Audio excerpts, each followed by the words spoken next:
Halo, aku Tasya. Aku merupakan salah satu mahasiswa Fakultas Hukum yang saat ini sedang menempuh pendidikan S1 di Universitas Andalas. Sekarang, aku akan memaparkan sebuah video dokumenter disertai pemaparan materi mengenai identitas negara. Nilai-nilai budaya yang berada di dalam sebagian besar masyarakat dalam suatu negara yang tercermin di dalam identitas nasional bukanlah barang jadi yang sudah selesai dalam kebekuan normatif dan dogmatis, melainkan sesuatu yang terbuka yang cenderung terus-menerus berkembang karena hasrat menuju kemajuan yang dimiliki oleh masyarakat pendukungnya. Implikasinya adalah bahwa identitas nasional merupakan sesuatu yang terbuka untuk diberi makna baru agar tetap relevan dan fungsional dalam kondisi aktual yang berkembang dalam masyarakat. Namun, dalam era globalisasi, dunia semakin terhubung dan kompleks. Masyarakat yang beragam secara demografi, budaya, dan politik menjadi sebuah keniscayaan. Namun, keragaman tersebut juga dapat menimbulkan ketegangan sosial, konflik, dan perpecahan yang dapat membahayakan stabilitas negara. Oleh karena itu, integritas nasional menjadi isu yang semakin mendesak untuk dipahami dan ditangani dengan serius. Identitas sendiri memiliki arti sebagai ciri yang dimiliki setiap pihak yang dimaksud sebagai suatu pembeda atau pembanding dengan pihak yang lain. Sedangkan nasional atau nasionalisme memiliki arti suatu paham yang berpendapat bahwa kesetiaan tertinggi individu harus diserahkan kepada negara kebangsaan. Identitas nasional adalah kepribadian nasional atau jati diri nasional yang dimiliki suatu bangsa yang membedakan bangsa satu dengan bangsa yang lain. Identitas nasional dalam konteks bangsa cenderung mengacu pada kebudayaan, adat istiadat, serta karakter khas suatu negara.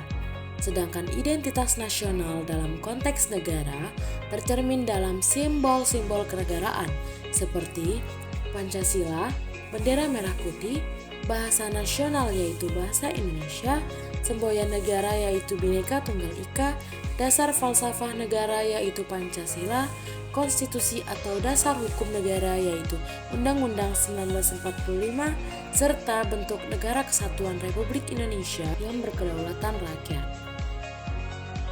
Intinya, identitas nasional adalah identitas suatu kelompok yang memiliki ciri dan melahirkan tindakan secara kolektif yang diberi sebutan nasional. Berdasarkan pengertian tersebut, maka setiap bangsa di dunia ini akan memiliki identitasnya masing-masing sesuai dengan keunikan, sifat, ciri, serta karakter dari bangsanya tersebut. Identitas nasional suatu bangsa tidak dapat dipisahkan dengan jati diri suatu bangsa atau lebih populer disebut dengan kepribadian suatu bangsa. Menurut Sumarno Sudarsono, identitas nasional memiliki fungsi. Yang pertama, sebagai penanda keberadaan atau eksistensinya. Bangsa yang tidak mempunyai jati diri dalam kehidupan berbangsa dan bernegara tidak akan eksis dalam kehidupan berbangsa dan bernegara. Yang kedua, sebagai pencerminan kondisi bangsa yang menampilkan kematangan jiwa, daya juang, dan kekuatan bangsa. Hal ini tercermin dalam kondisi bangsa pada umumnya dan kondisi ketahanan bangsa pada khususnya. Dan yang terakhir adalah sebagai pembeda dengan bangsa lain di seluruh dunia. Karakter tidak datang dengan sendirinya, tetapi dibentuk dan dibangun secara sadar dan sengaja berdasarkan jati diri bangsa masing-masing. Telah terjadi kemafhuman bahwa suatu bangsa yang terdiri atas manusia-manusia yang dalam peradabannya senantiasa bergerak dan berinteraksi dengan bangsa lain melalui segala identitasnya masing-masing, baik secara langsung maupun tidak langsung.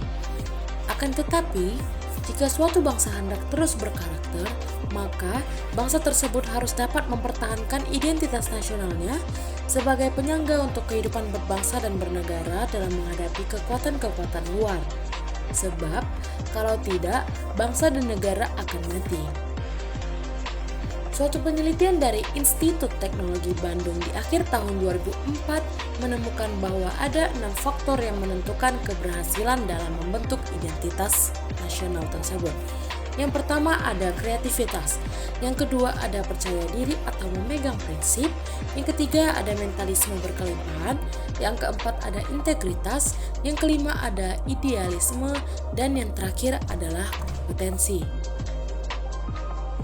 Nah, apabila kita cermati, 5 diantaranya adalah faktor-faktor yang terkait dengan masalah karakter, yaitu kreativitas, percaya diri, mentalisme berkelimpahan, integritas, dan idealisme. Itu bertanda bahwa bagaimanapun juga karakter adalah faktor terpenting dalam menentukan keberhasilan. Setidaknya itu telah dibuktikan oleh Cina, Jepang, dan Vietnam. Kelahiran identitas nasional suatu bangsa ditentukan oleh beberapa faktor yang mendukung, yaitu yang pertama adalah faktor objektif yang meliputi faktor geografis, ekologis, dan demografi, dan yang kedua adalah faktor subjektif yang meliputi faktor historis, sosial, politik, dan kebudayaan. Seperti halnya lahirnya identitas nasional Indonesia, kondisi geografis ekologis yang membentuk bangsa Indonesia sebagai wilayah kepulauan yang beriklim tropis dan terletak di persimpangan jalan komunikasi antar wilayah dunia di Asia Tenggara, ikut mempengaruhi perkembangan kehidupan demografis, sosial, dan kebudayaan atau kultur bangsa Indonesia. Selain itu, faktor historis yang dimiliki Indonesia ikut mempengaruhi proses pembentukan masyarakat dan bangsa Indonesia beserta identitasnya melalui interaksi berbagai faktor yang ada di dalamnya. Nah, identitas nasional Indonesia pada saat ini terbentuk dari 6 unsur, yaitu sejarah perkembangan bangsa Indonesia, kebudayaan bangsa Indonesia, suku bangsa, agama, dan budaya unggul. Namun, demikian, unsur-unsur ini tidak statis dan akan berkembang sesuai dengan tujuan bangsa Indonesia. Di samping itu, kondisi geografis merupakan identitas yang bersifat alamiah. Kedudukan geografis wilayah negara menunjukkan tentang lokasi negara dalam kerangka ruang, tempat, dan waktu, sehingga untuk waktu tertentu menjadi jelas batas-batas wilayahnya di atas bumi. Letak geografis tersebut menentukan corak dan tata susunan ke dalam dan akan dapat diketahui pula situasi dan kondisi lingkungannya. Bangsa akan mendapat pengaruh dari kedudukan geografis wilayah negaranya.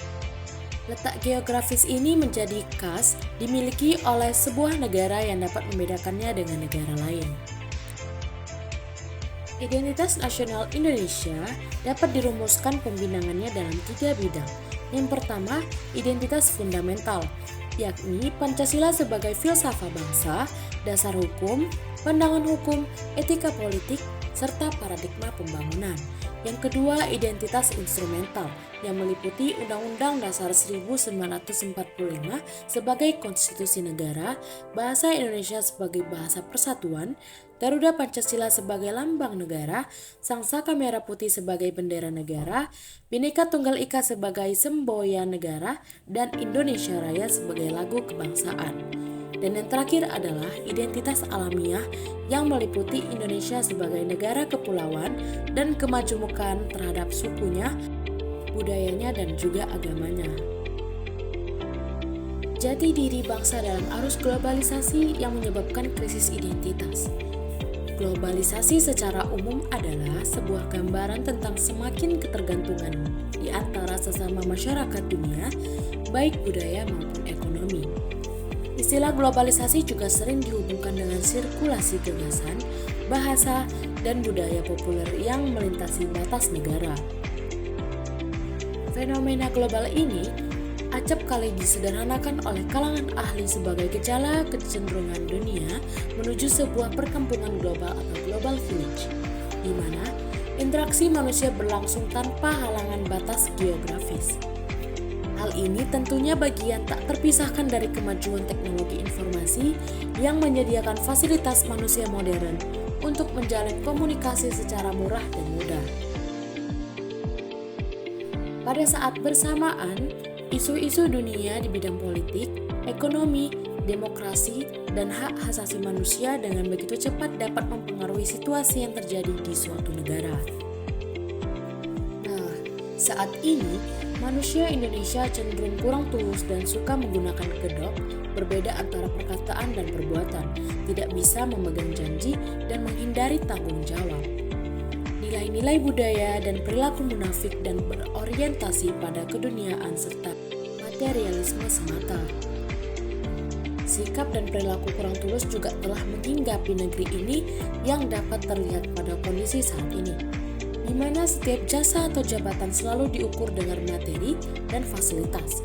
Kalau anggota legislatif gaji dan fasilitasnya harus segini, untuk pejabat eksekutif pendapat dan fasilitasnya harus sebesar ini, untuk aparatur penegak hukum yudikatif penghasilan dan fasilitasnya harus senilai ini. Alasannya menjadi pejabat negara adalah pekerjaan yang sangat berat. Sikap kurang tulus itu pun kemudian meluas menjadi hipokrasi umum yang berupa rendahnya disiplin dan kepatuhan terhadap hukum, dan sikap masa bodoh terhadap kepentingan bersama. Dalam kondisi lebih buruk lagi, kepentingan kedaerahan, kelompok, dan golongan telah melunturkan cita-cita bersama sebagai bangsa. Realitas objektif tersebut, kalau kita dekati dengan cara pandang Mukhtar Lubis dalam buku Manusia Indonesia, dapat dibenarkan adanya. Beberapa karakteristik manusia Indonesia diantaranya berkarakteristik hipokrit atau munafik, cenderung pada tahayul atau irasional, suka melempar tanggung jawab pada orang lain, hedonis, dan artistik atau mempunyai jiwa seni atau estetis yang tinggi, dan lain-lain. Oleh karena itu, tantangan besar bagi manusia di Indonesia adalah pembangunan karakter yang berangkat dari dalam, bahkan bisa menjadi autokritik terhadap diri kita sendiri. Tentu melalui beberapa kritik dari pemikir tentang Indonesia seperti Mukhtar Lubis, dalam proses menjadi dan menemukan kedirian bangsa tersebut, kita dituntut untuk terus berproses menjadi Indonesia dengan melihat faktor kesejarahan, kritis, serta keberangkatan dari budayaan. Tantangan-tantangan besar lainnya berasal dari luar, diantaranya mengenai globalisasi dan kebudayaan di bawahnya. Nah, dengan adanya globalisasi, intensitas hubungan masyarakat antar negara sangat longgar, sehingga rentan sekali mempengaruhi nilai-nilai budaya bangsa, sehingga krisis akhlak dan moral bertambah akut dan meluas. Memang, di satu sisi kita tidak patut untuk menutup diri dari globalisasi dengan segala keuntungannya seperti dalam putaran ilmu, teknologi, dan informasi dunia. Namun, di sisi lain kita harus mempertahankan karakter kita sebagaimana yang telah dirumuskan dalam filosofi Groundflag bangsa kita. Dalam menghadapi ancaman negatif globalisasi itu, sudah semestinya bangsa Indonesia mulai dari elit sampai ke rakyatnya untuk kembali memosisikan dirinya kepada sifat aslinya, agar tidak gampang untuk diintervensi oleh negara lain dan tidak dikatakan sebagai bangsa yang tidak memiliki prinsip dan tersesat dalam arus lautan globalisasi. Sifat asli itu terletak pada hati, bukan pada tampilan luar. Namun apabila kita memandang arah pembangunan negara kita, begitu terlihat yang dikedepankan adalah pembangunan fisik dan ekonomi, bukan pembangunan jiwa. Padahal lagu Indonesia Raya telah mengamanatkan untuk membangun jiwa terlebih dahulu, kemudian badan. Dalam artian, bangunlah jiwanya, bangunlah badannya untuk Indonesia Raya. Padahal, tolak ukur kemajuan suatu bangsa tidak hanya dilihat dari kecanggihan teknologi ataupun pembangunan fisik semata. Akan tetapi, yang terpenting ada pada semangatnya, semangat untuk bekerja bagi bangsa dengan bekerja secara keras, secara cerdas, dan secara ikhlas. Sebagaimana yang pernah dikumandangkan oleh Bung Karno, beri aku 1000 orang dan aku akan menggerakkan Gunung Semeru. Beri aku 10 pemuda yang membara cintanya kepada tanah air dan aku akan menguncangkan dunia.